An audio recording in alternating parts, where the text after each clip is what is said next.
وهو لا كافي المؤمن من كل للزاهر قد أكرم الله الجدود من كبير عن كبير من كل سلوب طيب ومستقر الظاهر وهذب مهذب على الأولى السافر أداءه البدر المنير waktu tawde ko jiɗɗo yaade ɗen puɗɗoto golle ɗe dacceten o yaha on saha baydi min dokkuma bismoɗa hoɓɓe ma sen gayni lokken ceerno madani waɗa discours mum maire o nana ko yiɗi haalde ko so gayni dokken maire o konngol so maire gayni mi jaabo ɗum on saha gacciten mo yaha continuen programme men puɗɗitoɗen bisimillahi bandiraɓe on calminama ko fof inde mum e yettode mum. Je vais parler aussi en français. Bienvenue, monsieur le maire, avec ton équipe. Merci Thierno, merci Thierno Madani. Merci à tout le monde et merci à mon équipe. Parce que sans vous, je pense qu'on n'aurait pas pu faire tout ce qu'on est en train de faire depuis un an. Donc je vous remercie. Merci tout le monde. Merci à mon ami Racine Soro et toute l'équipe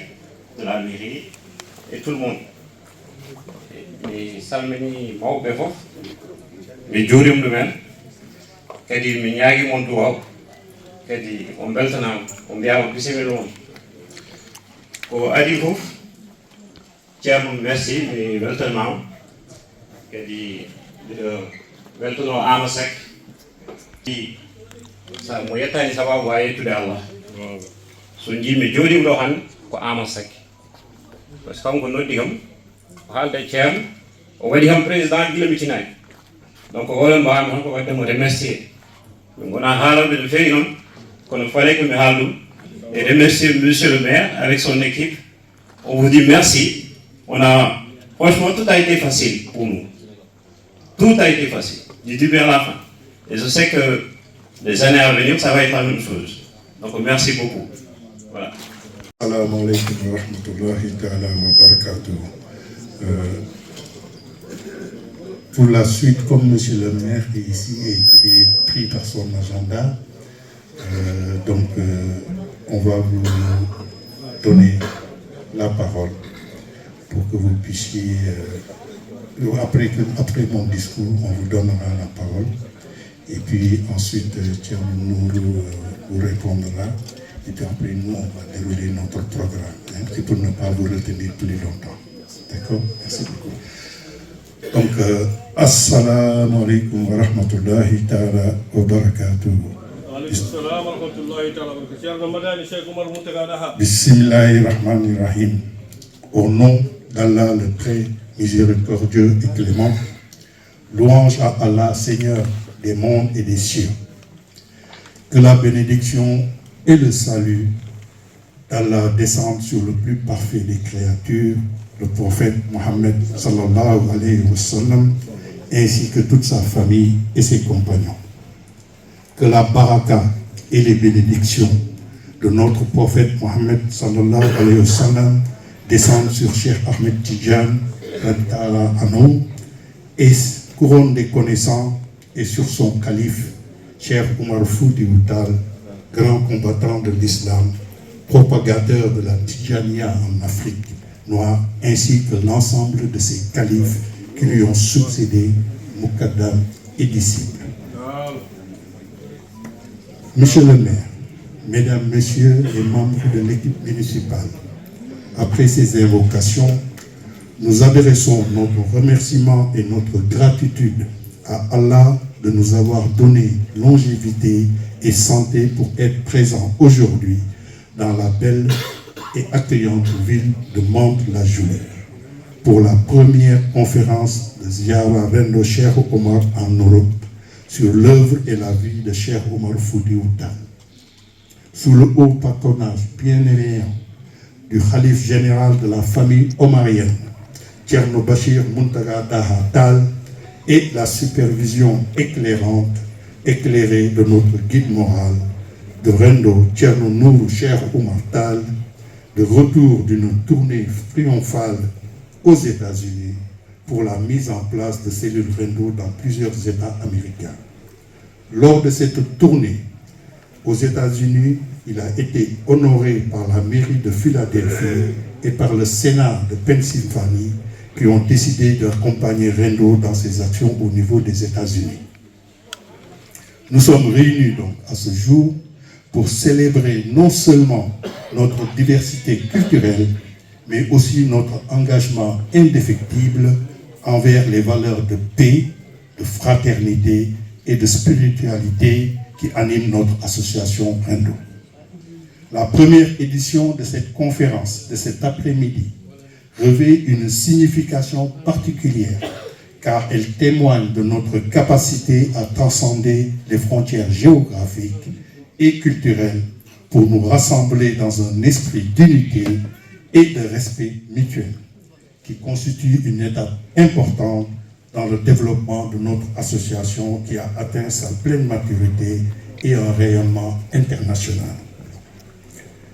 Sous l'impulsion et la clairvoyance de son infatigable initiateur et guide moral Thierno Nourou Cheikh Oumar Tall, Rendo a depuis dépassé les frontières du Sénégal et compte actuellement plus de 200 cellules implantées en Afrique,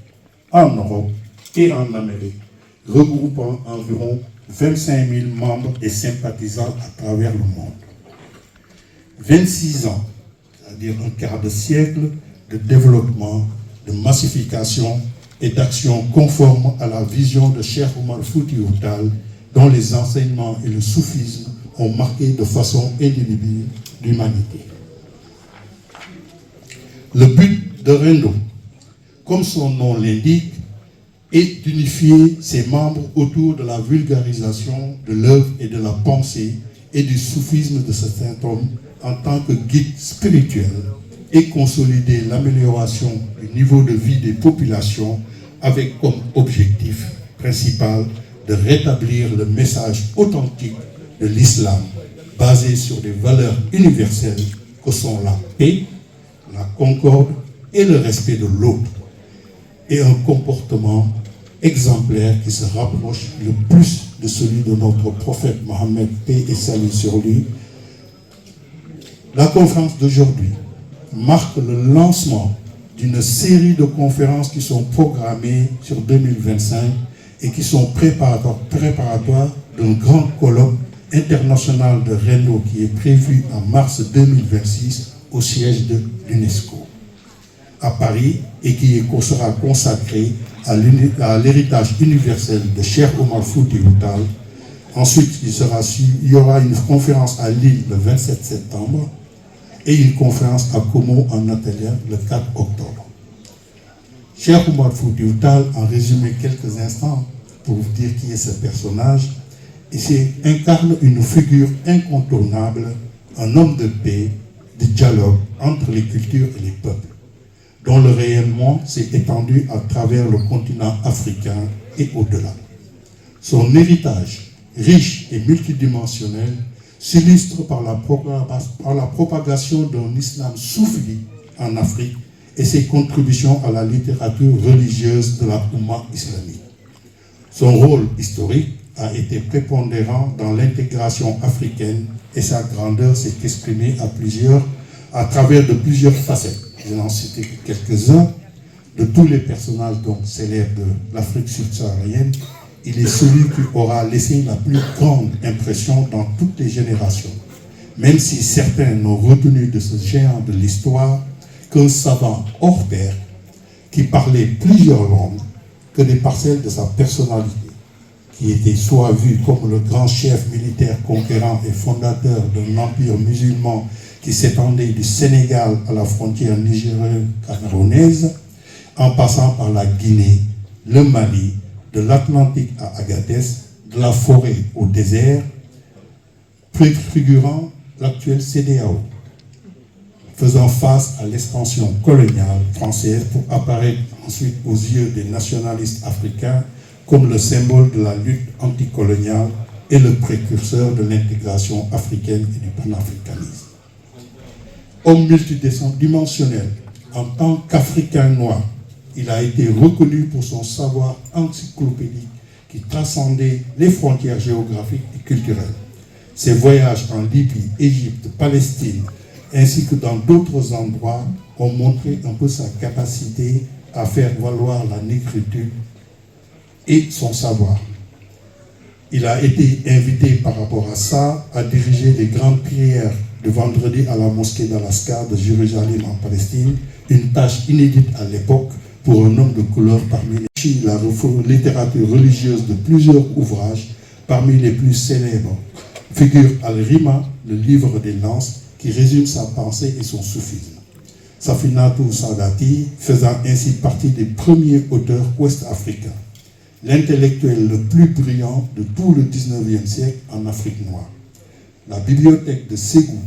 composée de 578 ouvrages qu'il constitua, ne peut être que l'œuvre d'un homme avide de savoir, épris de science, un homme dont la plus grande partie de sa vie fut consacrée à la quête du savoir et sa diffusion par l'enseignement. Dans le cadre de la préservation de cet héritage, le calife de la famille omarienne, Thierno Bachir Muntaga Daha Tall, a lancé un ambitieux programme de modernisation de Halwar, soutenu par Rendo. Ce projet, baptisé les 9 merveilles de Halwar, vise à faire revivre le village natal du Saint-Homme dans le but d'unir les populations du Fouta, de la diaspora et du monde entier autour d'un idéal de réconciliation avec leur histoire, identité culturelle. L'idée est de ramener le tout de ce que représente Cheikh Oumar Foutiyou Tall là où tout a commencé, rendre au Fouta sa place de foyer civilisationnel, culturel et religieux qu'il a joué depuis le 19e siècle. Depuis le 10e siècle, excusez-moi. La finalité de ce projet est de créer des moments d'échange et de réflexion avec l'objectif pédagogique d'amener les populations de la jeunesse à s'approprier de ce projet, à s'impliquer pour sa réussite et sa pérennisation à travers des infrastructures qui seront axées sur l'histoire et les enseignements du Saint-Homme. Dans ce cadre, nous nous sommes lancés donc dans un projet d'envergure visant à moderniser et revitaliser Halwar en accompagnant le Khalif dans ses réalisations qu'il a déjà commencées. Par la suite, nous envisageons la réalisation d'autres projets majeurs tels que la construction d'une école coranique moderne, alliant enseignement religieux et professionnel, d'un hôpital, d'une université et d'autres infrastructures de pointe pour améliorer le bien-être des habitants et lancer le développement socio-économique endogène de la région qui en a fortement besoin. Notre guide moral, Thierno Nourou Tall, et de votre dévouement pour la famille omarienne, je vous exhorte donc à poursuivre votre soutien pour nous aider dans la concrétisation de ces actions qu'on va mener sur le terrain en Europe pour en assurer le bon déroulement jusqu'à leur réalisation autour de 3 axes. Donc on essaie de finaliser le financement des travaux de construction d'une résidence d'accueil de Cheikh Oumar Foutiyou Tall, des membres de Rendo lors des Ziara à Halwar, à travers qu'on a commencé d'un autofinancement. On a commencé par nos propres moyens et de chaque cellule Rendo par un appel aux dons qui a démarré depuis l'année 2024 et qui se poursuit par le lancement donc d'une campagne de souscription de cartes ADIA spécifiquement conçues et accessibles pour tout un chacun. Deuxième axe de notre travail, c'est de poursuivre et d'amplifier la massification des cellules Rendo par la vente et le placement des cartes de membres. Et troisièmement, c'est l'organisation et la préparation sur le plan organisationnel, logistique et financier de la mobilisation des populations pour les conférences internationales qui sont programmées sur 2025. Les responsables de chaque cellule Rendo d'Europe, d'Afrique, d'Amérique devront mener des actions d'information, de sensibilisation de leurs membres et sympathisants pour leur présenter les projets, l'appel aux dons pour la construction de la résidence d'accueil du Dara moderne et la recherche de financement extérieur. Thierno Nouroutan, notre guide moral, et moi-même, nous plaçons en vous toute notre confiance dans vos capacités de mobilisation et de générosité. En conclusion, je tiens à exprimer ma profonde gratitude à tous ceux et à celles qui ont rendu possible cette manifestation exceptionnelle, empreinte de joie, de partage, en renforçant nos liens fraternels et nous guidant vers un avenir de paix, de prospérité pour tous. Qu'Allah, dans sa grande foi, nous ancre dans l'islam et dans le droit chemin et qui nous absout de tous nos péchés. Qu'Allah nous accorde sa protection, miséricorde, exauce nos prières et souhaits qui seront exprimés ici, et qu'Allah, dans sa grande miséricorde, nous accorde des cœurs remplis de compassion, d'amour pour nos familles, nos proches, voisins. Assalamu alaikum wa rahmatullahi ta'ala wa barakatuh.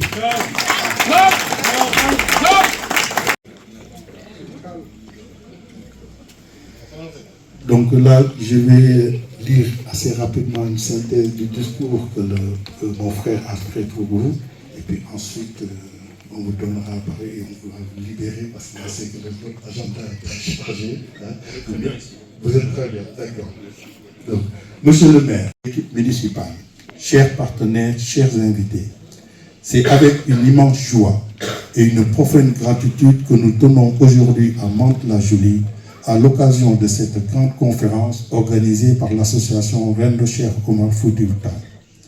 Permettez-moi tout d'abord d'adresser des remerciements chaleureux et appuyés à M. Raphaël, M. le maire de Mantes-la-Jolie, ainsi qu'à l'ensemble de son équipe municipale. Monsieur le maire, par votre sens élevé de l'écoute, votre ouverture d'esprit et votre attachement indéfectible aux valeurs de justice, de solidarité et de fraternité, vous incarnez pleinement ce que doit être un élu au service de sa cité. Grâce à votre accompagnement, votre disponibilité, votre vision inclusive, vous avez permis à cette conférence de voir le jour dans les meilleures conditions. Vous avez confirmé que Mantes-la-Jolie est non seulement une bastion de la diaspora halpoula en France, mais également un carrefour universel où se rencontrent et dialoguent les cultures. Votre action s'inscrit dans la noble tradition des bâtisseurs de ponts, c'est-à-dire unir un lieu au lieu de diviser, rassembler au lieu de fragmenter. Votre soutien n'est pas seulement institutionnel, il est aussi profondément humain. Vous avez compris que l'héritage spirituel et intellectuel de Cheikh El Hadj Omar Foutiyou Tall que nous célébrons aujourd'hui porte en lui des valeurs universelles de paix, de dignité et de fraternité, en parfaite cohérence avec l'identité et l'histoire de cette belle ville de Mantes-la-Jolie. Je voudrais aussi exprimer notre gratitude à M. Racine Sow, collaborateur engagé de la mairie, dont le dévouement, la rigueur et la disponibilité ont facilité et coordonné toutes les démarches pour la mise à disposition de cette salle. Son sens du service, son ouverture d'esprit et son esprit d'intégration font de lui un précieux relais pour la reconnaissance et l'implantation durable de Rendo à Mantes-la-Jolie. Monsieur le maire, avec votre appui et celui de vos collaborateurs, Rendo formule le vœu ardent que Mantes-la-Jolie devienne le siège social de toutes les cellules Rendo de France, afin de rayonner à partir de ce haut lieu symbolique de la communauté Halpulaar. Nous tenons également à saluer tous les présidents de Rendo Mantes-la-Jolie qui se sont succédés depuis la création de cette cellule pour leur engagement constant, et nous adressons une mention spéciale à l'actuel président, M. Beydi Sangot, qui, par son dynamisme et sa vision, a su insuffler une nouvelle énergie à notre association et de renforcer la cohésion communautaire. Monsieur le maire, chers invités, à travers donc cette conférence, nous voulons inscrire Mantes-la-Jolie dans le cercle des grandes villes porteuses de paix, de fraternité et de dialogue universel. Et en ce sens, votre soutien et votre engagement, M. Raphaël Cognier, marqueront l'histoire de notre association et celle de la communauté Halpulaar en France. Que le Très-Haut vous bénisse, M. le maire, qu'il bénisse toute votre équipe municipale et qu'il accompagne cette belle ville de Mantes-la-Jolie toujours vers plus de prospérité, de fraternité et de rayonnement. Je vous remercie. Bonjour à tout le monde. Je voudrais vous remercier de nous avoir invités. C'est un honneur pour le maire et son équipe municipale d'accueillir des chefs et des guides spirituels et religieux ici à Mantes-la-Jolie. Je vous accueille à plusieurs titres. D'abord, en tant qu'habitant du Fouta, puisque vous savez que Mantes-la-Jolie est la ville la plus foutancaise de France. Et donc,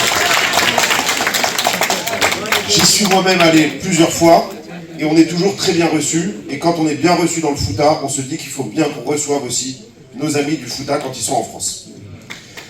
La deuxième chose, c'est que vous avez dit des mots très forts, et que je vais faire un parallèle avec ma fonction de maire. Moi, je ne suis pas un guide religieux, je suis un guide politique. Les mots de paix, de tolérance et de respect, ils sont fondamentaux à Mantes-la-Jolie. Mon rôle de maire, c'est que toutes les communautés, et Dieu sait qu'elles sont nombreuses à Mantes-la-Jolie, toutes les religions, et Dieu sait qu'elles sont nombreuses à Mantes-la-Jolie, puissent avoir accès à des endroits pour pouvoir se réunir et ainsi être respectés. Et mon rôle de maire, c'est de faire en sorte que tout le monde ait les mêmes droits à Mantes-la-Jolie, et c'est ce à quoi je travaille avec mon équipe municipale. J'ai vu aussi dans la salle quelques organisateurs du Dakar, qui est un événement très important à Mantes-la-Jolie, et on travaille avec vous et avec toute l'équipe pour que cet événement important, qui est aussi un événement de paix, se déroule le mieux possible. Et je peux prendre un engagement devant vous, c'est que nous serons à côté de l'association Rando, et je suis là avec Olivier Barbier, mon adjoint aux associations, Ibrahima Diop, mon adjoint au social, et Edwige Hervieux, ma première adjointe, pour vous accompagner dans le développement de vos projets. Merci. Parce que notre intérêt commun est que les gens qui font du bien, les gens qui favorisent le dialogue, soient favorisés. On vit une période difficile dans notre pays. Il y a des tensions politiques, il y a des tensions sociales. C'est très facile de souffler sur les braises. Mais c'est dans ces moments-là qu'on a besoin d'hommes de paix et d'hommes de courage pour dire que nous avons un intérêt commun à résoudre les problèmes qui sont devant nous. Je n'ai pas cité Racine So, mon collaborateur de cabinet qui travaille à mes côtés, qui est votre interlocuteur au quotidien. Tout à l'heure, vous avez dit qu'avoir cette salle avait été facile. Je m'engage à ce que dans les années suivantes, ce soit aussi facile pour que l'association Rando puisse trouver dans l'équipe municipale un appui nécessaire. Dernier mot, mon rôle est de faire en sorte que les choses soient le plus faciles pour vous. Que vous soyez du Fouta ou d'ailleurs, que vous soyez sénégalais ou pas, et sachant qu'à Mantes-la-Jolie, vous savez qu'on a 60 nationalités, mon rôle, moi, c'est de faciliter la vie de tout le monde, quelle que soit sa race, sa religion, son lieu de naissance ou sa nationalité. Nous le faisons avec mon équipe municipale, nous continuerons à le faire, et vous pouvez compter sur mon engagement. C'est toujours un honneur pour nous de recevoir des dignitaires religieux aussi importants. Je suis venu en homme de paix pour vous souhaiter une très bonne journée et vous dire que vous serez toujours les bienvenus à Mantes-la-Jolie.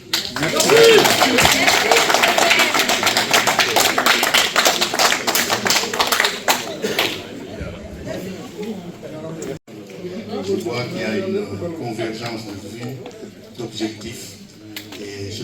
assurer que nos prières vous accompagneront dans votre combat politique. Je sais qu'il y a des échéances électorales qui se pointent très bientôt. Et Inch'Allah, Dieu saura reconnaître les siens. Donc vous aurez la bénédiction et l'accompagnement de la famille omarienne en vous souhaitant de continuer et de réussir votre projet pour la belle ville de Mende, dans un esprit de cohésion, de fraternité et de reconnaissance interculturelle. Je vous remercie, monsieur le maire.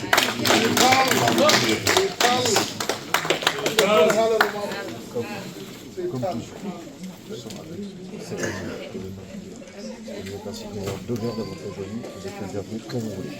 voulez. Ravi de vous avoir parmi nous.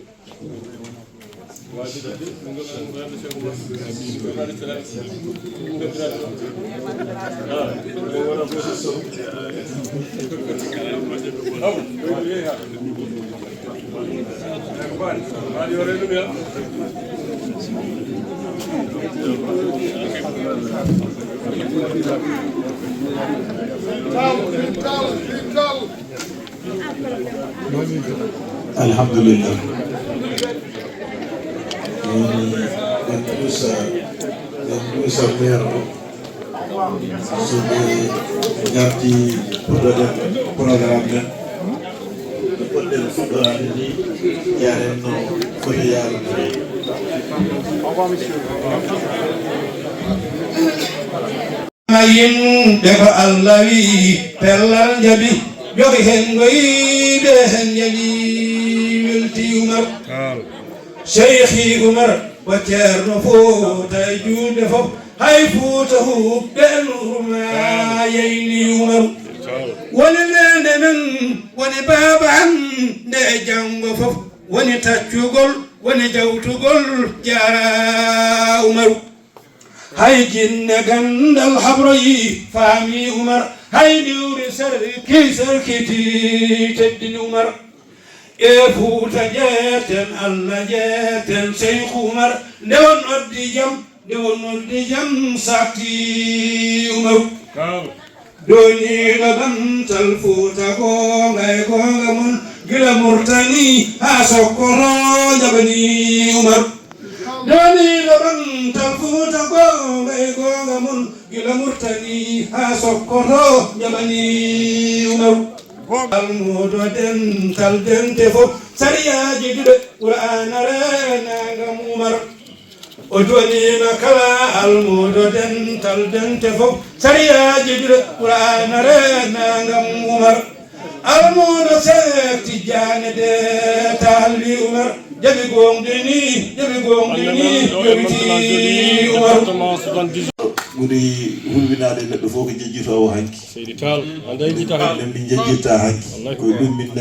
ko ɗum min darno patnomi tan hami daña tiɗɗo somi adde makko o anda oɗo de ko poɗɗo wallede par ce que min mbawi neɗɗo wawa yaade e gueɗe Cheikh Oumar ɗo e leydi he surtout Mantoula Joly ɗo haabi joom tawaka koko dardino e mawɓe guila Ceerno Mountaga en hay minen guila mbeɗa jippo galle Oumar Diop ha hande ha yettiɗo kono noon tawde min dañi tiɗɗo momin kooli min ganda min mbiya haabi oɗo de amin kooli ɗum donc ɗum ɗon noon falillahi alhamdu janggo Qur'an o min gonɗon tan koye uddidde o ara o janggana en ceerno Hamidou bismono en yimɓeɓe e ɗemgal galle Cheikh Oumar foof iɗi gueyi min jiima e kala ɗo Cheikh Oumar noddi aɗa yiya ɗon gila ɗo ha halwa e ko heddi ko noon baba Djiby Guissé yewtan en Cheikh Oumar so gayni on sani ɗi wondiren wasa hirde e falillahi alhamdu hunde fof kono waɗe yo waɗe e américain mbiyata tawi ni joguiɗo fuɗɗo joguiɗo fuɗɗi joguiɗo fuɗɗoto ene haɗata kono tinnoɗen sen dokkodiri waktu gadaten e waktu o ɗum de ko probléme meɗen enen en dokkar waktu tan joɗɗen ha waktu o gasani garen e ɗum ɗon en jiiɗo kadi ne calaga foof Salif Date nanɗo no wonde e joom suudu mum ummi ko ha Paris kanko ne koye membre fondateur uji renɗo to Paris to o jeeya kanko wi tan ko yo few gardinaɗo foof kanko yiiɗi ardade somin jii goɗɗo min mbiya oɗo kadi o wi min gardinaɗo fof ko min waɗata yo few tan ɗum ari ummi joni kanko e joom suudu makko ɓe jettima ɗo allahumma salli ala sayyidina muhammadin wa sallim. Joni ƴeewen jangganowen qur'an o tawde maire o yoni puɗɗoɗen golle sen gayni dokken ceerno hamidou yaroban ceerno hamidou ceerno alassane ban ceerno alassane ceerno hamid tammadou mbiyen noon mi juumi ko ceerno hamid tammadou mi juumi mbahlirmi kono tawde mo arde ceerno alassane ko kanko dokketen konngol so ɓayni noon so Allah jaɓi ma en dokku sohna Habi hay soko mintaji ɗiɗi on saaha tawi baba Djibi Guissé wi mawɗo walinkoɓe nan ɗo no wiyete Amadou Dawda Sakho ono ari ɗo e inde walinkoɓe foof kono noon jinnomi ko yiide walinkoɓe foof ɗum ɓuranno kam koto kadi ko ɗum kaldunomi e mabɓe yimɓe so kaldi hunde tan yo mbaɗɗum noon mbinomi ko waali fof kamɓe teddinira oɗo ñalawma guila rowne sinno kadi nen garmi nde mi tintiniɓe mbeɗa yiiɗi yiideɓe ha hande noon ɗum ɗo ko fuɗɗode tan kono to fayata hono ɓuuri mawnude bisimillah yo janggo Qur'an noir so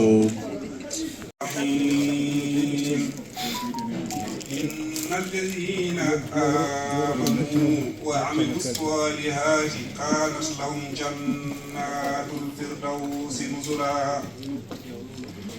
خالدين فيها لا يبغون عنها حولا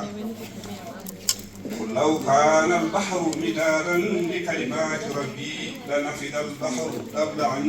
تنفد كلمات ربي ولو جئنا بمثله مددا قل إنما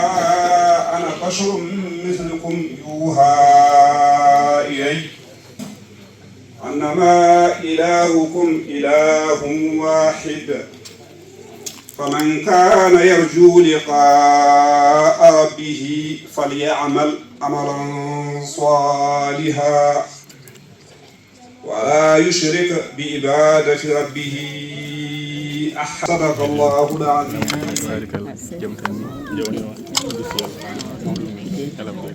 بسم الله الرحمن الرحيم. الحمد لله القائل في محكم تنزيله ألا إن أولياء الله لا خوف عليهم ولا هم يحزنون ثم الصلاة والسلام على أشرف وأحب الخلق عليه سيدنا وحبيبنا وشفيعنا ومولانا محمد صلوات الله وسلامه عليه ورضي الله عن شيخنا أبي الفيض أحمد بن محمد الشريف التجاني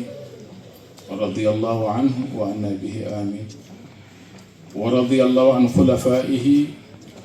وخاصة منهم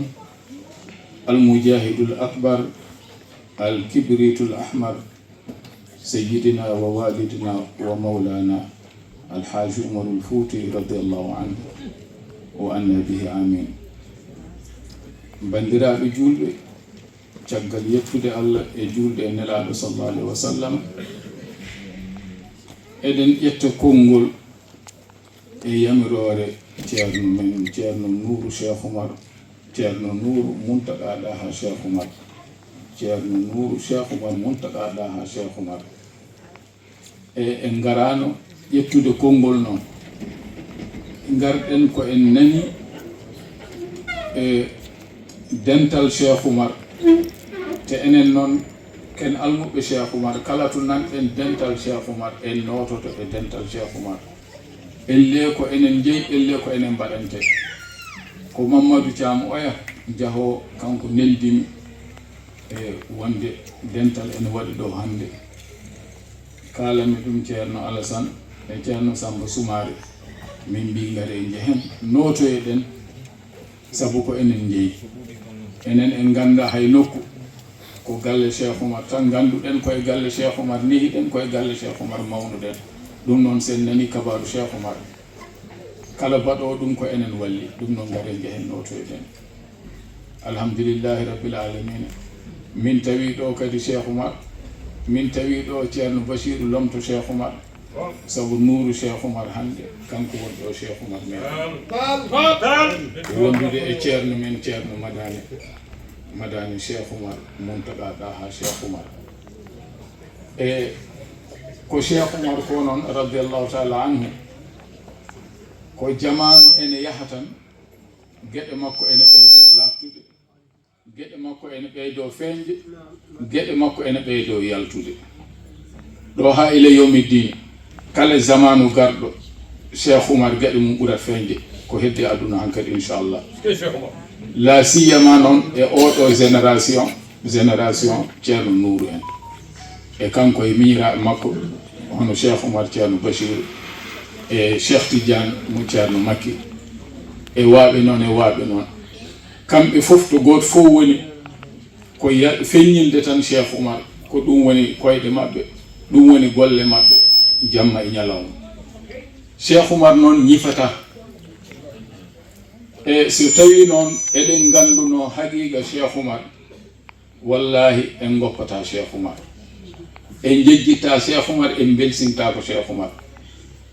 sabu so tawno Cheikh Oumar feeño koye leñol gongol ngol wona e leñol men ngol nden hay goto nanatano Cheikh Oumar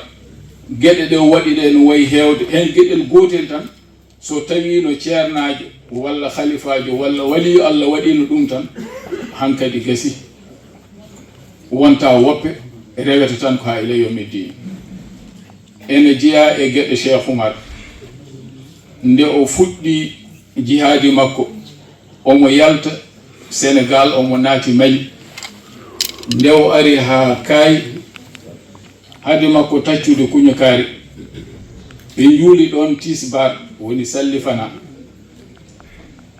kono o ɓe cikki ko Kaay ɗo ɓe mbalata Cheikh Oumar wi ala wona ɗo mbalten ken taccoɓe Kaayel mbaloyten ɓe mbi Seydi Tall no taccirten maayo ngo ene heewi telaɓe ngala bun Seydun Allah andi no wadde joomi ko kono o ñaaguima Allah maayo ngo telliti ha are juude kamɓe fof ko hen ɓe ndewi ɓe tacci ha ɓe jawti nden maayo artino woruno ɗum ko kawis e kawisaji Cheikh Oumar so tawino ko wali goɗɗo hande wanno ɗum hay goto nanata nde ɓe ngari noon to kayiyel ɓe goni ɗon ha dumunna ha ɓe jeehi kuñikaari ha eɓe dangani noon faade Ñooro nden ko lamɗo goto wonno toon ene wiye Mamadi Kandia kanko laamino Ñooro nde Cheikh Oumar ari ha wuro ene wiye Tango ko ɗon jamma o kalwi Mamadi Kandia rawhanuji guitti Mamadi Kandia galle muɗum ha addimo to yeeso Cheikh Oumar o findinimo o immi o huccite Cheikh Oumar o wi mo woni an o wi min woni baranin tigui o wi min woni ceernel joom faami ndewno ko noon mbiyatno Cheikh Oumar ceernel joom faami o wi ko addimi ɗo o wi adduma ɗo de ko Allah mo ganduɗa o wi mo ika Allah yeeɓe seede ande Allah ma oyne wawi min mi hirto galla mi lelo nder suudan mi ara ɗo tan to gonɗa ɗo mi fino ɗo ande Allah o ko Allah ma oyne wawi o wi joni noon ko mbiɗa Cheikh Oumar wi mbimi ko jaɓa Allah so tawi a maayi e diine l'islam maaleɗa o wiya Cheikh Oumar atese ka beede ɗum wawa gasde ɗo min tane ma ɗo mi jawa ɗo Allah ɗum wawa gasde min de laamotomi ko masalankoɓe e jawarankoɓe fof ndendinimi ɓe lamminimi so tawi Allah ma o ene wawi kay duttinami hami yahami to gallam somi fini janggo mi noddaɓe kamɓe fof mi wiya gaare jaɓen Cheikh Oumar soɓe jaɓi minen fof min jaɓma soɓe cali min tan goto mami jaɓe saabu ko jiimi ko kamɓe ɓe jiyani ɗum Cheikh Oumar wi mo muɓɓu guite o muɓɓi guite makko torodo ɓitti yabere o fino e galle makko subaka nde o fini ko way kono mugaɗo ni elle wona e galle makko o yiya debbo makko wi e jomuso an kam ka debbo olon ɓe gandi hakkille o jiiɓimo nde yeehi ha hakkille o arte makko noon nden o fiita balde o wi yo yimɓe fof nden ɗum yo rendu ɓe gari ɓe ndendi o wi ɓo noon kam oɗon nananno Cheikh Oumar mo biyato mo mari baranin tigui o ceernel joom fane o wi aha o wi ko nanɗon hakkude makko e ñakale ngara ɓe mbi o haaɓe ñakale maɓɓe ñakale ngara o waɗi ɗum o wi onon ne so yettimo ɗo holko jogani ɗam ɓe mbi muguni kise minen amin jogonimo kuure e condi o wi ɓe ati seke ɓe on mbawa ɗum sabu o mo fooli to ɓurno on jogade kure condi kono haɗani o fooli ɗum min de so tawi on jaɓi garon jaɓanen Cheikh Oumar gila e law gila en koyani kamɓe fof mbi de famade an wonno laamu ni sonna tan amɓe sonna so tawi a jaɓi tan min jaɓi ko caggal mamin de o yahan min kay ni sonna min kay mi jaɓi kamɓe fof ɗon ɓe ndendi ɓe jaɓi nden noon o nele Cheikh Oumar o wi mi haalde yimɓam minen fof min jaɓanima te kadi min ñaaguima so tawi aɗa mbasa bettudemi gara min tertoma ɗo terto yongo min jaɓɓuma min bismoɗa ɗo e ñooro ɗum waɗi arwande fiyande waɗani ñooro ene wawi caggol muɗum waɗi kono arwande fiyande waɗani ñooro nden noon ko kalte Cheikh Oumar ko haalete mum ni heewi ayi oɗo kawis ɗeɗo golle ndeɗo ilde Allah bawɗo ɗum joguiɗo ɗum halwude neɗɗo wuro muɗum wure wuro gadda ɗum ha to maɗo onon tan ɗiɗo so tawi hande won wali goɗɗo bawnoɗo wadde ɗum e leñol gongol nden hay goto nanatama kono noon alhamdulillah rabbil alamin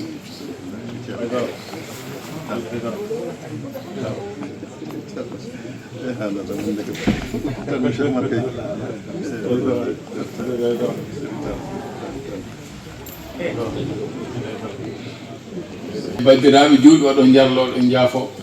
so jii neɗɗo ƴetti konngol e yeeso khalifa mum e yeefo ceerno muɗum ko yamirore ceernaji o tan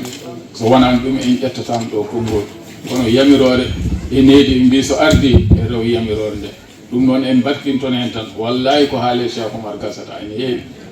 kono noon Allah jarama on jarama به يؤذي الإله ويكره صلاة وتسليم عليا أولى الألاء مربي الورى الخنزير إذ كان لشعلا ألا إنه بدر إلى الأمر شعلا أتم الورى جاعا وأبهر مشعلا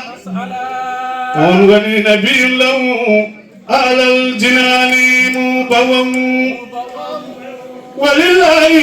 حمد لنا من بفضله علي بإسجاد موضعي رجلي وقد كنت قبل السير في روم وصله أهين إلى تكبير على رجلي فجاورته والله يؤذي ويكرم رجل فتي نراد الله بل يجود الأمور رسول الله لقد زرته ربي وزرت دياره وجاورته بالفضل منك وجاره وإن لم أكن بالقول والفعل جاره بحب رسول الله نرجو جواره وهاشاه يبسو عند سجار الصب بوعد جميل حرم الله ناره على كل من لبى وضاف وزاره وإن لم يكن بالقول والفعل جاره بحب حبيب الله أجناس إماره فكل محب فالحبيب له حسب ألا إنه زل ولهب ومنهل شيخ شيخي دليل الخلق قدواتنا فشيخنا عمر نور الولايات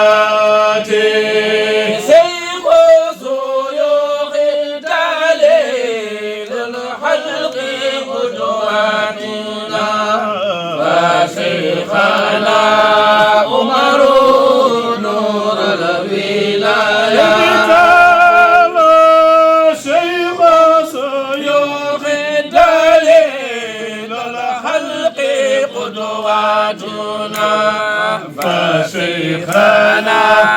عمر نور الولايات جعلوا سيكو سيوخي Ceerno Nour Ali Kam kam tan yomi ƴettu konngol kono onon son kaalen tan min mi ala haydara ko bonni hen haalde haydara ko onon goni seeren ɓe onon goni waliyaɓe ɓe onon goni fof mata tan so neɗɗo teddinima tan alay sago kaala min ɗo henne kala garɗo ɗo komin walli affaire Cheikh Oumar e nder France ha France awle kala gumminiɗo affaire Cheikh Oumar komin walli ɗum wona hande noon koko ɓooyi guilay taniraɓe hay jatiraɓe hay babiraɓe ɗum noon onon fof mi salminimon an ceerno Nouru mi salminima mi juurimama anki galle kiiɗa ha woni 4 heures du matin nden ceetuɗen ɗum noon noon min sa ari a wi kam il faut mi ara e affaire ko jeymi alay sago mi ara ɗum henno ko ndigal mbeɗa salmina Chérif Haydara yiiromo Madina mbeɗa salmina henna Allah ji Djiby Guissé e Allah ji Baba Galle mbeɗa salmina henna ceerno Madani mo Moutaga ɗa ha Cheikh Oumar mbeɗa salmina bandiraɓe fof mantu fof ko mantam mantu fof ko minen jiiɗi yummay Baba mbeɗa salmina hene dental amen Law mo ganduɗa Fatmata Ba ardiɗo sohna Guissé enen fof ñu ngi dalal suñu consul bi nekk fii ci Mantes-la-Jolie xam naa ne programme bi dafa yéex a egg fële ci Paris démb ci guddi la ñu woo Dakar pour ñu mun leen jottali jot naa ku ñuy wax Bathily mooy adjoint consul bi donc wante nag su fekkee ne consul bu Mantes-la-Jolie ñëw na rek teewal nañu e garɗo ɗo woni consul men goɗɗo ɗo e Mantes-la-Jolie jooɗani en ɗo enen fof eɗen bismomo eɗen bismo Abdoul Aziz ibnu Mouhamadoul Mansour Baro so tawi o naati jonde nde o jeeyi ceerno Mansour Baro tanum ceerno Baro Mbour on taani ko tan e laawol Cheikhna Amadou Tijani no wawi wonde yewtere ha weeta falillahi alhamdu minen won ko min gandi hen kadi ne darde bam makko e ndiɗo leydi e Afrique e yajnude laawol Cheikhna Amadou Tijani e hollude almuɓe ɓe laawol ha daro surtout e ndiɗo leydi diine o e laawol ngol no jarannomo hunde fof kala no tawri hen neɗɗo ma o wondire mum no tawri ɗum ni ha o watta ɗum e ko wonno e makko ko so tawi cimotoɗo ma o ƴettu cuurki ki omo modda e mum ha cuurki ki natto urde ɗum weddo ladde cuurki ki tawtamo e ko woni ko so tawi ko oɗo yiɗi tan ko carte ma o taw ɗum ɗon ɗo wonde ɗo waɗata carte nde o tawta e mum e carte ha woppa carte nde tawtamo e ko woni ko ɗum koye sifaji Cheikh Oumarul Fouti kala no tawri neɗɗo ko tawrunoma ko hollatma Allah wonno fof ko Allah hay hunde wodani so wona Allah yahan tan kay ha wonta goɗɗum Allah natta yiyade hen heddo ko wonɗo ko ɗum tan woni ko yiyete ɗum noon so tawi dental Cheikh Oumar noddama aɗa e wuuro he gara nortoɗa ngal dental nototoɗa koko jeyɗa ɗen gandi bamma gurdam mum fof ko Tijani o sakket gurdam makko fof ko Cheikh Oumar hakkude Bandiagara tan e Fass koye ɗum tan o woni hakkude Bandiagara e Fass Allah wallide ha Madina hollimo lawol fewde Fass hollimo lawol fewde Bandiagara o liggi hen e on hadara ko gandanɗa hoorema hay goto liggaki ɗum ko Ceerno Mansour Baro e hadara Alhaji Sirajuddini o liggima hen ko hay goto liggaki kanko Ceerno Mansour Baro o waɗi o remi hen soko guesa wonno lowre nde o remi hen nde ko lowre ɓurde mawnude falillahi alhamdu te purgue ngala hen falillahi alhamdu siraju dine yaltani Sénégal so tawi noon allahuma anta salam no wulle e jamaji caggal Sénégal ko Ceerno Mansour Baro ɗum noon satuji neɗɗo hoto ubbante golle mum so neɗɗo golli golle muɗum caggal mum yo haalte ko ɗum woni ko l'islam yiɗi kala ko neɗɗo golli caggal mum ko jeeya kala ko waɗi jeeya sona golle mum moƴƴo nonde noon ɗo kuru mahasina mawtakum neɗɗo noon ko golli ko moƴƴi ko yo haale Nelaɗo sallallahu alayhi wa sallam wi kala moƴƴo yo golle mum kaali caggal mum ɗum noon sa ari ɗo a rewi felo bamma rewno a yaɓɓi ɗo yaɓɓuno neɗɗo sa yi ɓurɗomo darde mbiya ɗum jool so tawi fuutankoɓe nunɗi wayno Cheikh Oumar wayni Cheikh Oumar ɗo yi Cheikh Tidiane o yiyana hay goto ɗo yi Cheikh Tidiane o yiyana hay goto o yi tan ko Cheikh Tidiane ɗum noon fuutankoɓe no so jii Cheikh Oumar tan jii Cheikh Tidiane so neɗɗo wino no wona ɗo ceerno ɗo Cheikh Oumar woni tan o yiitima hoore makko sa yiitima hoore ma tan noon ɗum kam eɗen gandi ko firtata Iblisa nde yiitino hoore mum tan ko ɗum dañi hen Cheikh Oumar wi tan ko almudo kañum e nder lawol Cheikh na Ahmada Tijani e falillahi alhamdu Ceerno Mansour Baro nek nde yi ceerno makko tan woni ko almudo almudo kala kono tampanno o tampi no tarbintono o tarbini ko waɗanno o waɗi e falillahi alhamdu ɗum noon so min jii ko umme makko min beltinira ɗum golle ko jinnaɗe mum golluno falillahi alhamdu nde o ari Louga duwaw jinnaɗo amen biyeteɗo Makki Muntaga Ɗaha ɓurɗu zamanu men Ceerno Mouhamadou Bachir omo hoori wimo ya jippinoymo nawmomi o jippinmomi Allah waɗi ko korɗo o tagui e korka he ɗon hawo juuli futuro dusmomi ha min goɗɗoyi mbeɗeɗa jole e otamo omo jole e oto makko o darimi caggal makko to woƴƴi seeɗa goto ɗum paɗa men nder oto hen garmi omo jooɗi caggal omon ɗe goto e sohnaɓe makko uddirmi damal ngal jooɗimi less mbimi waɗnami duwaw o jagui junggam ha ɓooyi o ƴeewimi o wi min de Allah waɗanino kam mi ɓornima paɗe Cheikh Oumar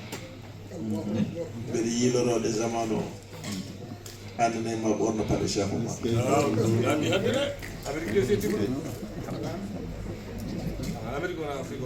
falillahi alhamdu ɗum noon so tawi e yamirore ɓuɗɗu zamanu men Ceerno Mouhamadoul Bachir o wi jeehe gollene ta noon goto e mon foof ɗo bamum henno ɗo yo gollu yo wonno jimmi tan ko gonon hunde wotere en gonon neɗɗo goto guesa Cheikh Oumar Ba no yaaji koto mi nani hen tan ko yoɗani ñaante Cheikh Oumar kaale haala Cheikh Oumar so ɗum noon haala Cheikh Oumar no haale mo bamum haalatno haala Cheikh Oumar tawi dental Cheikh Oumar no haale hen o wonari koye dental muɗum ɗo programme o yaranno foof ma min dartin seeɗa min dokkuma haqqe ma bismeɗa annene bismoɗa koye bismotoɓe jeeɗa ko Ceerno Alaji Djibi Guissé yewtinanta en min jiiɗi ko lemtinade seeɗa ha juulen futuro taw so ƴettoyi yewtere nde taƴata ɗum noon min dokkuma konngol Ceerno Abdoul Aziz e won bismoɗa koreji ma e nder hadara ma min beltorima noon ɓesgu Cheikh Oumar fof weltima e tawede maɗo a jarama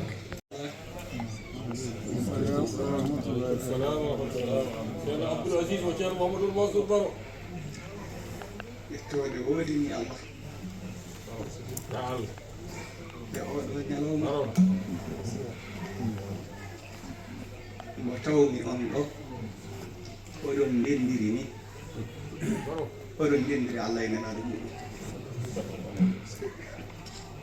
sinno ko goɗɗum noddono on jiirata ni on tawirta ni aɗa ko Allah nodda ɗum addani amen tawirde on ni e yiirude on ni de woni noddama nelaɗo Allah ni de woni noddama Cheikhana Ahmada Tijani Cheikh Oumar wonde ko kanko woni so haalama dendagal waliyaɓe Sénégal kalama sabu ko kanko woni damal meɗen e Cheikhna Ahmada Tijani ceerno no wiyanno ngesa lekki ke Cheikhna Ahmad Tidiane nodduno aawnoki noddi ƴiiƴe baabiraaɓe men e maamiraaɓe men yo ngarno ndoosa kiiɗon lekki janngo siko wilti wona nafoore fuutankooɓe ɗum woni hannde ɗum ɗo hannde noon ko dahru men addahru yawmani yawmun laka wa yawmun alayka ɓaade ko ni oɗo jeyaaɗo Allah noddi en omo lomtini en Cheikhna Cheikh Oumar min mbiyata ko o jaaraama yo Allah yomo moƴƴere sa wayano ni min kaalat ɓaade ko ni mbaɗa noon alhamdulillah ko ni de woni fero maɓɓe ko ni de woni so Allah yeɗima a jibinama e ɓeeɗo jeyaɓe Allah holko heddanma sowona yiɗude Allah ceerno Nour emin jettanma Allah emin ganduma to ɓerɗe emin ganduma to islam emin ganduma to yidde nelaɗo Allah yidde Cheikhna Ahmad Tidiane emin ganduma to yidde moƴƴere fof aɗa fawi felo ma toɓe fawno felo mum felo maɓɓe ɗo Cheikh Oumar fawno felo mum ha dagal nder ɗum waɗi emin jettanma Allah min garno ko yiidema e rendude e ma ñalawma o e weltindema e yamiroɓe mawɓe ɓe ceerno Cheikh kanko noddi yomin gar min lomto jiya amen aywa min nende e ma ñalawma o ɗum waɗi mi ɗanɗo Sharif Samsuddin nan ɗo beediraɗo o nan ɗo mawɗo dental o nan ɗo haala ko seeɗa tan jeynomi hen komi miñiraguel ma tan yidde jiya kam sa haali mi haali koye ma gonmi no gondirɗa foof ko noon gondirmi a jarama assalamu aleykum wa rahmatullahi Barotal.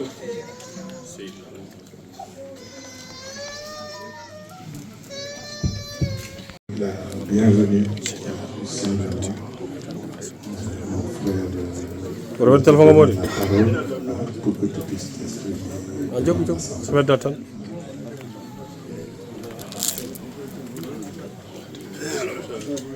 asalaamaaleykum mbokk yi ñu ngi leen di nuyu di leen sant di leen gërëm maa ngi jéggalu nag man moom seen tur laa du ma mën a wax ci Haalpulaar est-ce que du ma wax sax ci séeréer pour équilibrer comme boobu ba léegi Haalpulaar la ñuy wax est-ce que man du ma wax ci séeréer ñoo ngi leen di nuyu kilifa yi fekk di leen di nuyu ci suñu turu bopp di leen di nuyu ci turu consul général bu Paris di leen nuyu ci turu ambassadeur di leen nuyu ci turu premier ministre di leen nuyu ci turu président de la République du Sénégal donc fii ñu toog fii tey ginnaaw suñu turu Sénégal yëpp lañ ci toogal Mantes laa jógee ak mo consulat bu Mantes bi moo koy couvrir mais ñeneen ñi ma tudd ñëpp seen xol ak seen xel ak ñëpp ñu ngi fi donc ñu ngi rafetlu jotaay bi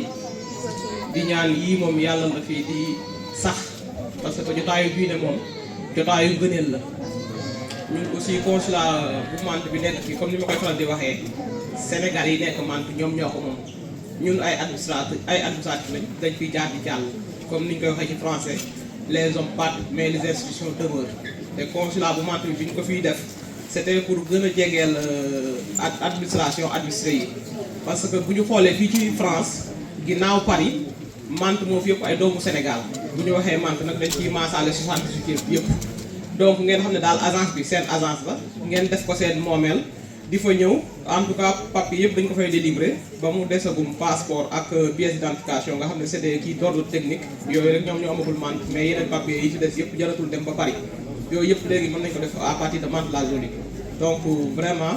ñun suñu teewaay fii tey c'était pour jaajëfal leen sargal leen wax leen ne ñu ngi ànd ak yéen ñu ngi seen ginnaaw ñu ngi seen kanam jërë ngeen jëf merci beaucoup. Alaaji Jibi Gise on sa soogani Ceerno Baba Galle duwono en e nder hen noon timmi Ceerno Hajja Aminata Bachiru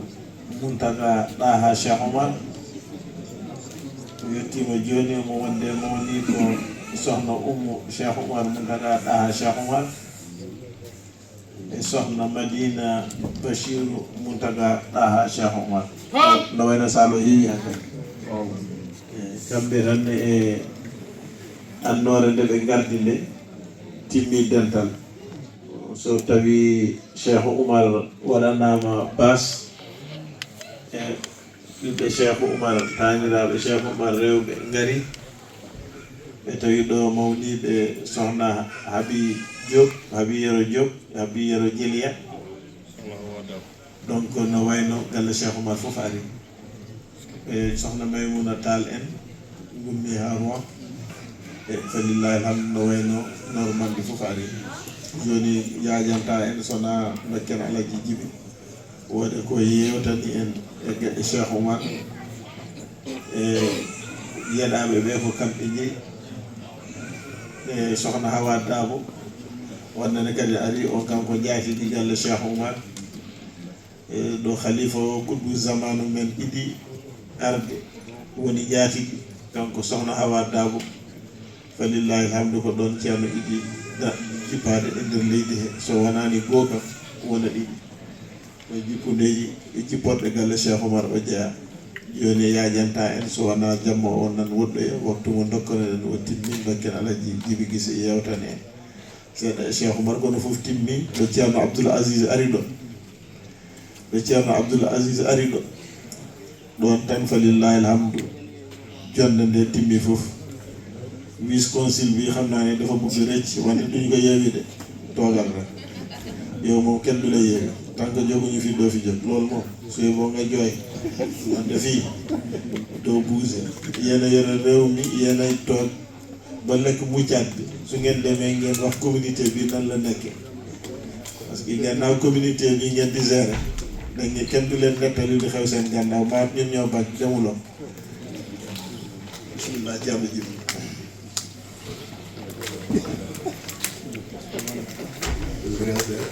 السلام عليكم ورحمة الله تعالى وبركاته. تقال يتدى على إننا نعبد تبارك وتعالى يوم ميلون نبوف. إني كان نور الزمان وهالكو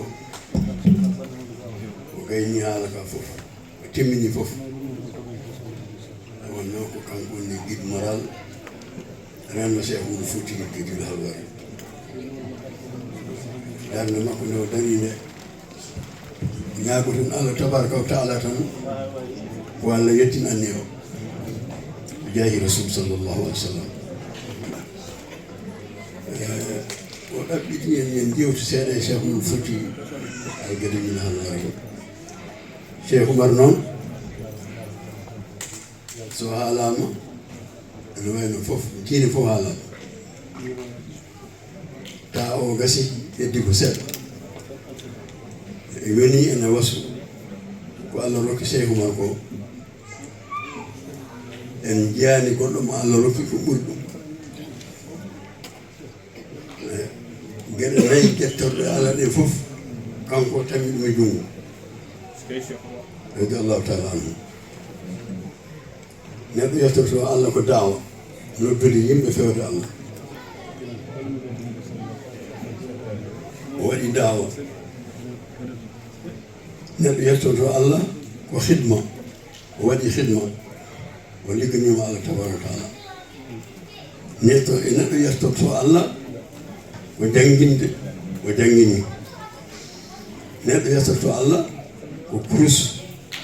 wirdu tijani radiallahu taala ɗeɗo gueɗe nayyi en jiyani baɗɗo ɗum taw so heewi ko gueɗe tati walla gueɗe ɗiɗi gueɗe gotel kono kanko gueɗe nayyi ɗe fof o waɗi ɗum tagi en mbiya alhamdulillahi rabbil alamin kanko Cheikh Oumar Fouti Guidel Halwari yoni en kadi e wasu kala ne jiiɗa haala Cheikh Tidiane jiiya haala makko sa timme Jawahirul Ma'ani tan a timat rima husata Jawahirul Ma'ani Jawahirul Ma'ani waɗi ɗum Cheikh Tidiane rima ko waɗi ɗum Cheikh Oumar Fouti kala nde timɗa haala Cheikh Tidiane a timat haala Cheikh Oumar ɗum ko tokkeɗe Allah rokki mo keeriɗe nde deftere nde fewna ha gasi nawa Misra yimɓeɓe jangi deftere nde ha juuti ha kadi mbaɗi ɗum taalim goote muqaddameɓe Cheikh Tidiane wiye Mouhamadoul Hafiz al Misri nde tiimi deftere Cheikh Oumar Fouti o wi omo yanana hay boɗejo gooto walani ɓalejo kay woko boɗejo ɓandu ɓaleru so tiime nde ɗo deftere wawa ittude hen kelme gooto woni wiye fof ɗum ko tokkiɗo Allah ko Cheikh Oumar Fouti ɗum tagi so tawi Cheikh Oumar Fouti eɗen kaala haala mum musidɓe wattiniɓe haalde ɓe kaali ko yimre Cheikh Oumar Fouti Cheikh Oumar wiyata ya rabbana bi sirrika al maknuni wa saryani sirrihi fi lkawni bi saryani sirrihi fi lkawni o wi joomam mbeɗa ñaaguima sirruma deptuɗo e aduna fof wo bi ismika al azimi ismu zati mbeɗa ñagoroma inde Allah ismu zati o dendagal ɓure ko fewte l'islamu ko ɓuri fewte lawol ngol yo Allah wañi ɗum Fuutankol kadi o haaɗani ɗon o wi to nder deftere to waftah lana ilahi fima nartaji hayra al futuhi ya ɓayil faraji o wi sa ari ɗon ko laabi tati mbatta ɗon iftah lana fima nartaji hayra al futuhi ya ɓayil faraji holko tagi mo wiide laabi tati woni qur'ana ko fatuuji tati fatul qarib fatul mubin fatul akbar ay lew duwi oɗo duwaw dendagal galleji meɗen hande bartiri ɗi fof naate oɗo duwaw kadi o haɗan ɗon o ruddi o wi واطمئنه بعيد كل البون واكشف له عن حضرات الكون حتى نشاهدك انت حقا يقينا ربي بتا ويا ايت فوف يا مونت فوف حضروا فوف يا ايت هالام ها الله فاñana min min je Allah taw hay hunde be tahido dum gadi en nani dum ha den nani yobe ni je Allah ndeke non kanko kala ko dilli e l'islam andu Cheikh Oumar rewi ɗon kanko ni jabana adduwa joni ene wasu yaada mo har Cheikh Milo Ali ceerno haali ɗum joni nayimo ɗon tan ko addoyde ko fodano ko o yinira Cheikh Milo Ali o makkatil mukarrama law waɗi ɗawa haw gayni o yi Cheikh Milo Ali ina juuna takkusan o yi falamma fa sallayna ma'ahu min juude makko takkusan nde min gayni wara'ani o yimi min Cheikh Oumar wa tabarini o taskimi o dafa ilayya jawahir al ma'ani ɗum o jarrade ɓe calmini tan o yejjiti o fore Cheikh Oumar par ce que kanko jogui nelal Cheikh Oumar Cheikh Oumar kadi ne andi mo joni noon o yi Cheikh Oumar wi o yiimo o teskimi o tottimi jawahirul maani deftere Cheikh Tidiane witande jawahirul maani o wi bi qasdi an andura fihi an ƴeewa mi yurno seeɗa deftere nde kono falamma ra'aytuhu lahdatan nde jiimi deftere nde leƴƴande tono heɓti deftere nde o wi walakin fa tilka lahda ndeɗo leƴƴande nde leƴƴimi e jawahirul maani لقد فهمت كثيرا من آثار الطريقة التجانية ويبقى لو إقال ما هي أنه بلاس أورني ما إتا نورما Cheikh Oumar Fouti naati halwa kañum to halwar ina fayi Makka o ñaagi Allah omo ñaago Allah jooɓaade kanko no feeñino mo lisanul hatif geɗe ɗiɗi feeñinimo o adi yiide ko callalal kaŋŋe callal ngal o nanki heen ha juɓude suudu o woppi callal ngal arti ɗimmel ngel o yii mana lisanul hatifi rabbaniya so wiyama lisanul hatifi rabbaniya ko konngol ummingol hadar Allah ɓen mbimo lisan o wimo jooɓare ma woni ko jungo biyete Mouhamadoul Maghribi kanko nani o nani inde Mouhamadoul Maghribi nani inde makko kanko mo won to e Sénégal mahdar mo woni misra ummade mo e Fuuta e Sénégal waɗi terroriste leɗen o fayi Guinée o fayi Mali o fayi won Kolda o mbiɗen joni Burkina Faso ko o fayi Tchad o ummi ɗon o fayi Soudan o ummi Soudan o ari misra laarowi ɗo nannguno biye makko omo takke o fayi Jidda ɓe mbimo yo addu laissez passer ɓe mbiyata arabu wiyata ko Joadil Mourou o wi min mi annda Joadil Mourou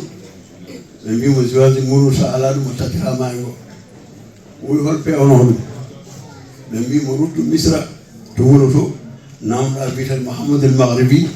ko won pewno o kayta o wiide inde de mi nani ɗum e halwa ɗum addinimo ruttitade o arti misra o namdi o wi galle o ari hay damal o wimo naata e galle he ɓe mbimo naata o waɗino wattano fof ɓe mbi o tambi an ka ɓalejo goo min meeɗa yiide ɓalejo jogui tekke maɗe natɗo o wi ala min komi naatoɓe ɓe mbimo naata haala ka waɗi dillere Mouhamadoul Maghribi nani ɗum to nder galle mum to yalti o ari haw yetti o wimi ko ɗum woni ɓe mbimo oɗo ɓalejo yewi ne naata ɗum jogue ma o tinde Cheikh Oumar Fouti o wima ismu ko hol innama an Cheikh Oumar wi ismi Oumar al Fouti o moosi o jaggi ɗiɗon Cheikh Oumar seeɗa o wi an innama Oumar wiyete hal ismuka kane fi asma alladi la yansarif o isman munakaran yansarifa innama jaa koye ɓirde inde pirlitoɗe walla ko inde pirlitako Cheikh Oumar wi innam jaa koye inde no pirlitako to banggue nahwu kono ne ara noon to Alfibne Malick ha tiɗɗo fannu namɗa o toon innam nde ne firlito o moosi o rokkimo junngo o rahabuhu bismima o wi ɗacce o ganda wona humde ɗum addinimo ɗum ardimo ruttade misra e nder ko woni misra ko haade ta on e raɓɓiɗi han kadi ta o gasi ko nde ɓe mbaɗi mo invité no jardin Mouhamadoul Maghribi ɗo anduɓe fof nen oto mi juutna noon e nder jewte he ɓe namdimo sappo e jeetati namdal fof o jaabi haalaɓe o wima en jogui namde tati ɓe mbimo ala mi yaafo min han kadi heewi Cheikh Mouhamadoul Maghribi no wi joni noon han kadi mami fewnano kayit o kono minnane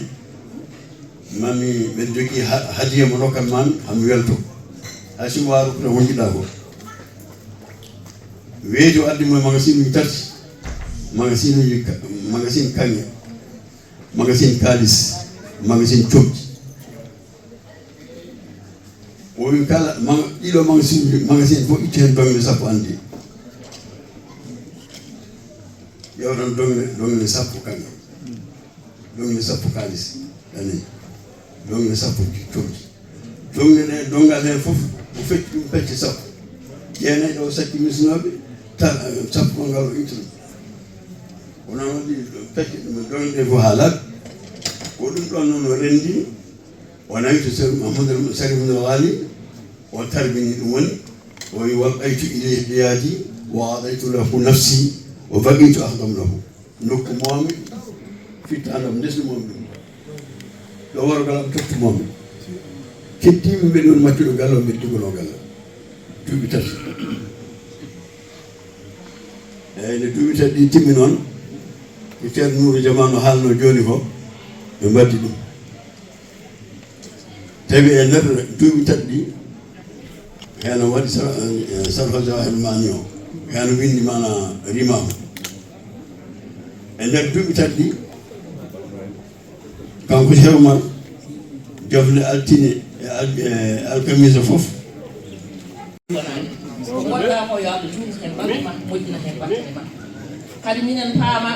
paɗe ma tan min jogui kala ɗo nodduɗa min noto nde wanno ko an jaɗi ɗum so neɗɗo teddini bamum hay sokoye capato ladde pottuɗa ma hokke teddugal ha timma bamum Daouda Samba ko noon wi oyi teddinɗo jinnaɓe mum ma fotte ɓiɗɗo goɗɗo tampamma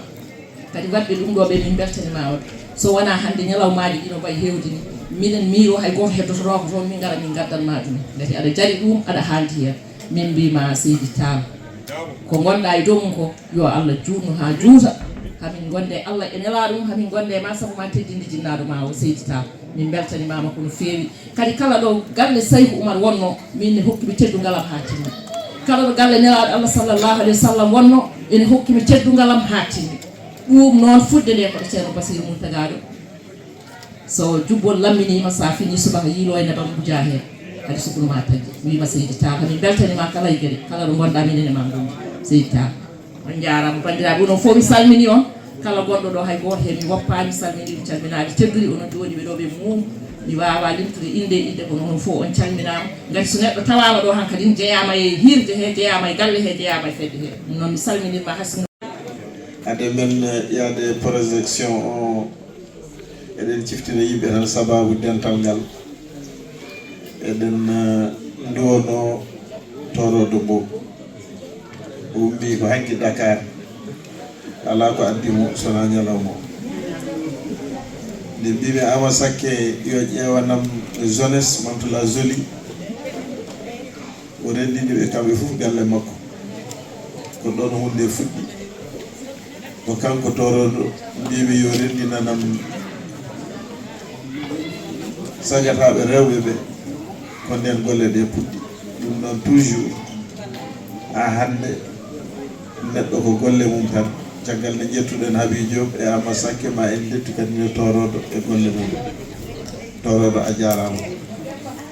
mbeɗa soyno ɗo baɗam Khadija Mbaye kanko nen ko dariɗo falillahi alhamdu darde tani ko kala ɗo darinomi e diaspora o min dardima mbeɗa andi en ɓayri yiidemo kono noon eɗen pamanimo so naggel honti tan eɗen gandi wonko yimum jofti kono falillahi alhamdu yo Allah yoɓmo moƴƴere kampani e golle ɗe noon jonde nde saabi jonde nde fof ndeƴe seeɗa keɗoɗon saabi jonde nde fof ko jeeyeten ko amiral muminina noddi noddago Cheikh Oumar nodduno Cheikh Oumar nodduno yimɓe hoore fonde yo ngar pelloye jihaadi Allah omo noddi kanko Fouta yo ar hoore fonde ko Cheikh Oumar ligganino Allah ko kawra ɗo naftoro barkel halwar ko toon Cheikh Oumar nodduno yaade Fouta sari message o e aduna he fof barke o sari o wi ko sari ko branchement o ko halwar woni yo yimɓe fof ngar ɗon kala ceerno e nder seereɓe men dañi ñalawma mum kala ceerno e seereɓe men dañi daka mum jokkinoɓe e Cheikh Oumar ɓe ha e taniraɓe Cheikh Oumar goto fof heeɓi gueɗal mum o wi joom gueɗe en ɓe noon goto fof yo ƴettu e ko jogui ko adda ɗo Cheikh Oumar ɗo kawren ɗon Fouta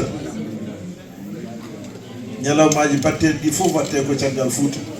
yonti Fouta ne daña ñalawma mum ala ko wawi hokkude Fouta ñalawma noon sona ɗo Fouta nanodiri ɗo Fouta nanodiri koye Cheikh Oumar mawɓe ɓe goto fof heeɓi dokkal mum golli gollal mum guilay Cheikh Oumar ha e ceerno Mountaga ɗaha ha e Amadou Mountaga ha yetti ceerno Seydou Nour goto fof ko fonno wadde ko waɗi e sahade fonno wadde ɗum de mi fonno waddude ɗum ɓe kono goto e mabɓe fof sa jeeyi ko joguino ko e ko gollatno ko sa ƴeewi ceerno Bachirou ko golli ko mi wiyani kanko ɓuuri ɓe mawnude de ala ko mawɓe jibinta mawɓe kono ko mawɓe jibinimo ɗum waɗi gollal makko fotani gollal hay goto kanko on noddani hay goto o noddi tan koye Cheikh Oumar o noddani hay nokku goto o noddi tan koɗo halwar ɗo kala ɗo ɓeydi hen o tawi kono waɗe o ɓeydi o tawi ko wuuro tani ko tawi ko ɗum tagaɗa hande waɗa toon Laylatul Qadri o tawi ko Dakar o tawi ko mawni ko ceerno Mountaga ɗa hande waɗa ziyara ceerno Seydou Nour o tawi ko Louga o tawi ko mawni ko Cheikh Oumar Mountaga ɗa hande waɗa ziyara bammo o jokki hen kono noon wi ɗum ɗo foof ko seeɗa e ko foti waɗede ko o yeehi Fouta mawnata tan koye Fouta mawninta Foutankoɓe ko Foutankoɓe te Foutankoɓe mawnirta ko Cheikh Oumar ko Cheikh Oumar dañno fof addani ko Cheikh Foutankoɓe ɗum waɗi mbaɗen yewtere nde yewtere Cheikh Oumar Cheikh Oumar noon ɗo haala fof no weeli kono so haalama e Fouta ɓuuri welde futankoɓe kadi enen kañum enen daña yiita koye mumen jogo ko ndendi ɗo halwarde rendo noon ɓooyi hoyɗude aɓe jaaha aɓe koyɗa ɗum ɗo no foti wade ni halwar no foti wade ni no foti wade ni aɓe ɗaani ha ceerno bachir findini wi gaare ko koyɗanno ɗum ko nani hande koɓe koyɗanno fof sa e halwar ma taw ɗum suudu nde lewlewal ngal jimno waliyaɓe no coyno ceerno abdoul kadiri to koɓɓilɗo o soynoto lumiére o no ummo Fouta so yeehi to ruuhuji ɗi kawreyta to o tawa toon ruuhu goto so yeehi o woppamo ɗon a waɗi saha goto wi kam o yowi so ruuhu o an jiyaɗalla an kam no mbiyeteɗa o holto muɓɓirɗa o wi ala min mi arani aduna taw o wi holto so ari aduna no mbiyeteɗa o wi somi ari aduna wonata jinnaɗam ko mbiyetede Seydou Antoumani goɗɗo to halwar mi suwa arde aduna taw noon won Abdoul Qadir ko waliyo am no yaha to alamul arwah to hadratul awliya omo hawra toon ndu Cheikh Oumar omo tawamo toon so yeehi o oppamo toon ko won Abdoul Qadir ummi ari ha halwar jiiɗe Seydou Antoumani wi kam mbeɗa wanma félicité moƴƴere nde jogorɗa dañde o no jogorɗa dañde kanko iɗi haalande Seydou Antoumani feññinande ɗum hayso tawi en Seydou eno andi waliyullahi min ahli Singirti ko yimɓe Singirti ummi ko ha Singirti ari ha halwar no rewe annore he ha yetti galle ceerno Seydou ñaagui ko jogori feñde ko de ɗum ɗo de so feeñi hoto Allah addu ɗum cuuɗi amen to par ce que omo andi ndeɗo annere nde yi kala ɗon ɗe jiimi ɗeno yetti Cheikh Oumar kala ɗo yetti o jiimata ɓen ɗon mbawi wade foof ɗum waɗi sa ƴeewi e sayru makko e yaadu makko kala ɗo arno o tawi anduɓe woni dow mumen ɗo tawno waliyaɓe woni dow muɗumen ndo ari makka ɓe jarri ɗum e gandal ɓe tawi gandal makko nonde makko joni inde mo julno en khutba mo wanno makko o hande omo khutbe e fit o Fouta ha hande omo ɓon jamaji no khutbina on darul man la dara la wala yajma man la adla la darul fana'i wal ghurur laha masaibu tansi kulle surur azizu on khutba kanko tan khutbateno e Fouta ha Niger ha Nigéria o waɗi khutba o ko Makka khutba o wonno khutba o Makka o watti ko Jérusalem o julnanno ton ko arabe ɓe ko kamɓe o khutbinanno oɗo khutba o sarti ga kamɓe gardani hen ɓen waliyaɓe singiɗi ñaguino saabu martaba o waliyuno hira wi hoto Allah addumo Mauritanie to haɗo jimɗe mabɓe o hooti kono noon ko kamɓe mummi singiɗi tawoyimo ɗo wonno foof guila sugu haɓe mbinde makko addir uval mirfar fi sirati Alhaji Oumar ko on Cheikh Oumar noon nden annore fewnode halwar no mofti ɗon no pétrole moftorto e leydi e gaz ni mo tagaɗa ha ari ɗon tawi hunde no wuuli no teddi o wi ɗum de ma sudde ɗum kono mami ñaago Allah noon cuuto ɗum o yo feeñam ceerno Seydou Nour hokkama dokke foof kono tawi ko halwar no teddini ɗum wawa jeeya ceerno Mountaga Amadou ari ɗon tawi jeeya ko kanko jeeynowo nde o ari nde hunde newi koye ñalawma e hitande wotere ko golli toon ko fof o golli ɗum waɗi hen ko milliard uji o wi Fuutankoɓe yo Fuutankoɓe nafta so yonti noon eɗen barkinoyo ɗo Cheikh Oumar barkinorena eɗen daro e nokku fof wiya Cheikh Oumar darinoma ɗo malla Cheikh Oumar juulino ɗo malla Cheikh Oumar salguinimo ɗo aha Cheikh Oumar ko ndiyam rewe mum ɗo sohli fof ndiyam ɗam yaltat hayso koye gueeji o salligini ndun ɓundi heddoto ɗon ala ko ndiyam gueeji tinnita ɗum lamminta ɗum so koye hayre ndiyam ɗam heddoto ɗon ndiyam ɗam yiyataki ɗam noon woni barke o ɗum woni ko ceerno Bachir noddi on en gar ƴogon ɗo halwar ɗo ko fewnetono toon fof o fewni gaare Fouta daña dental han kadi yonti nden toon kon joguiɗo jogoɗo ndenti ala wawi rendindeɓe ɗon sona Cheikh Oumar ko on message o neldi on ko on message o addani on koye gunnodɗa ngo noddani on halwar wonata koye sakket lewru yaawa yontere sakkitiide lewru no daro ko hen Cheikh Oumar jibina koye nden hunde watte enen fof mbatten hakkillaji men kala jiɗɗo aduna mum moƴƴa lahara mum moƴƴa yonoto e Cheikh Oumar donc ɗum woni amiral muminina koye ɗum o noddi on koye ɗen golle rendo noon no yiɗi kañumne wadde toon place mum so tawi renndo ari diaspora o fof taw no jogii ɗon jippude mum jogo adresse ko ɗum ɓayde yiɗi hollude on ɗo joni e projecteur o e koye ngun noddago noddata ɗon emin jiiɗi ɗon kala fuutanke jiɗɗo dañde galle mum halwar mbaɗen no koreji men ɗi mbaɗini gona jaatigui toon wuuro mon malla leñol mon bisimilla ma mamin kalno halwar naaɓe goto mon fof yo won jaatigui en jii koreji men to Touba to kala joguiɗo moƴƴere Allah waɗa toon galle wiya so yimɓe maggal o yonti yo yimɓe gar mbaɗa bernde jippina enenne eɗen poti jo gara barkinoroɗa Cheikh Oumar gona jaatigui fuutankoɓe toon ɗum noon bayde en nanɗo kala jiɗɗo toon place yo jokkodire mabɓe waɗa inscrire ko wona ɗum ko rendo ene jogori wadde ziyara Cheikh Tidiane taw ko rendo aduna o foof yiiɗi hawrede Fass wiye almuɓe Cheikh Oumar ari juurade Cheikh Tidiane ɗum ma jagge date koye mois de juillet so Allah jaaɓi rendo Allemagne rendo Angleterre rendo Amérique rendo Sénégal ɗo rendoji ɗi goni foof taw kamɓe fof gummotto ɓe keewa Fass ɓe keewa Zawiya Cheikh Tidiane wiye ɗum ɗo ko almuɓe Cheikh Oumar ɓeɓe sikkima Cheikh Tidiane welto taw ala ko umminiɓe donc rendo no jogui on anniye e mois de juillet so yonti kala rendoji ɗi ma keɓ programme ono yarata kono ɗum ɗo noon halwar noon gande enenne ko halwar woni yo won kaaba men jiɗɗen ko yo halwar wayno Madinatul Munawwar yo halwar wayno Fass Fouta ñanto so tawi Fouta ñantimo Foutankoɓe ñanto sen jii Touba dañi ko ko seigne Touba rokkiɓe ɗum so Tivaouane dañi ko ko Alaji Mali hokki ɗum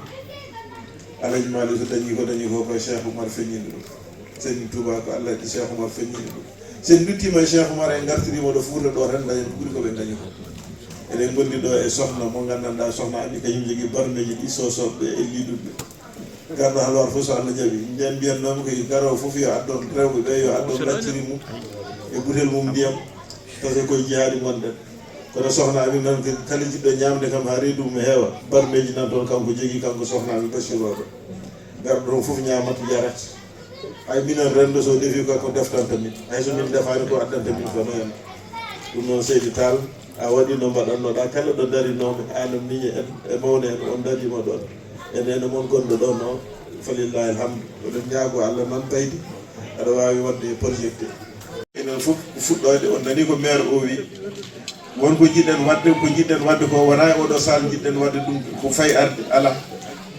wonno jiɗɗen waɗirde wonko jiɗɗen hollude teyankadi tawde en dañi gardiɗo ma hunde yetto so Allah jaaɓi ɗo paten to bisimilla baydi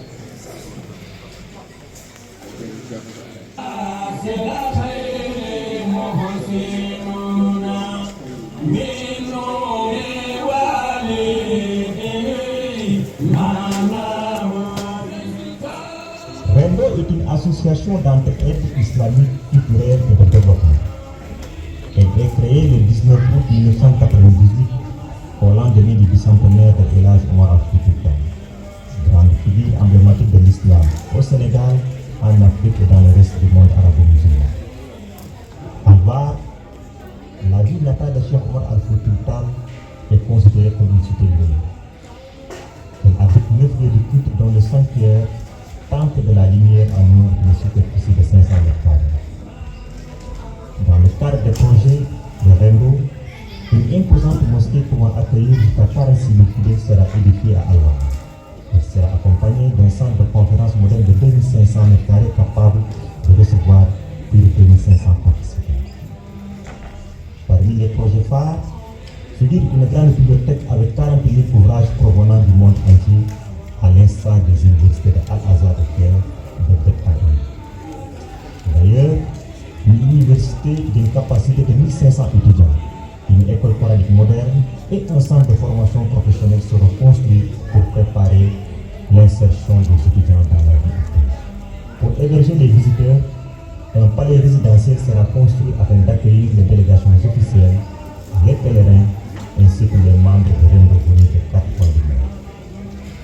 L'hôpital ultramoderne, conforme aux normes internationales, viendra compléter cet ensemble. Il comprendra d'autres blocs opératoires équipés de technologies de pointe et 50 logements pour le personnel médical et les patients. Ce projet vise à ériger Halwar au rang de ville, centre de référence à l'échelle mondiale, pour magnifier et rendre hommage à l'œuvre et à l'héritage du Saint Awa, Cheikh Oumar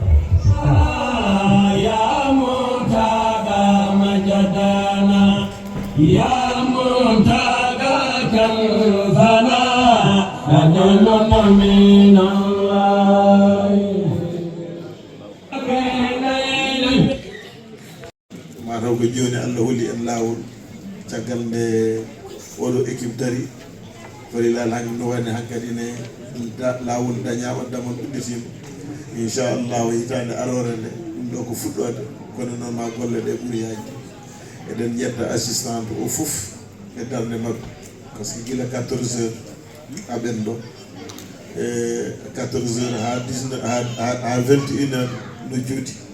kono fadillahi alhamdu ko fonno waɗede ko fof waɗama maire o ari en nani engagement mo ƴetti wonde ɗum ɗo ma o dara hen ma o yaade men fodde no yiri programme woni ɗum ɗon tan woni ko sohlano ha kamɓe ɓe naata hen ɓe paama ko jaaten ko o wi kadi ne ballal makko ma ara hen ma soutien makko ma ara hen ma waɗen compagnie haɓe jiɗɗen ɗo ɗum wonno sababu noddama ngu on notima e amiral muminina weltima ceerno Abdoul Bachir kanko ɗum tan woni ko sohli e meɗen ko yen gurnu Cheikh Oumar yen peññin Cheikh Oumar yen kal Cheikh Oumar o wi ko ɗum tan woni ko sohlano falillahi alhamdu enen noon enen jetta Allah nde min kawri New York ko hecci hanki o wi kam o hokkimi duwa o wi kam ɓinguelam sa yi yo Allah fewnanma ɗo gonɗa ɗo garɗa eɗo dariɗa foof yeeso ma e caggal ɗum wonde gummitomi Amérique jottimi ɗo hecci hanki nden dumomi message mbiyamo ko dugunen ɗa ko so examen wonnomi heeɓi 20/20 ɓuuri ɗon wallahi azim kala ɗo darinomi nde wi kam yaay yo Allah fewnu kala ɗo darinomi haade mi arde tawata ko feewi e somi yeehi no goppanno ko hunde no fawa e ray no continue am niyol ko sakkiti hen ɗon ɓurno sadde kono ko ñande gummotomi ɗon jamma mbeɗa fayi aéroport koye jamma o Allah tippi ponnomi yiide ɓe fof jiiduɓe muɗumen koye jamma hen fof feewi mbeɗa ha e lawol aéroport hano jottorimi ɗo e falillahi alhamdu ɗum noon ko duwaw makko ko barke makko so wallahi billahi sen gandino oɗo gorko gorko Allah woni waɗe mum enen fof ma en jooɗo tan eɗen doga eɗen ƴeewa luga eɗen gabbomo toon kono noon sen paɗoyima halwade ma en tawmo ɗon ceerno baba galle Allah jarama on jarama donnoɗa sukaɓe ɓe beltonoɗaɓe ɓeydi koye Sharif Dow. Assalamu aleykum wa rahmatullahi taala wa barakatuhu. Summa salatu wa salamu ala rasulillahi sallllahu alayhi wa sallam. E bandiraɓe min calmini on min juurima on min ñaaƴima on duwaw min neddi on duwaw min mbiya alhamdulillahi rabbil alamin alhamdulillahi rabbil alamin e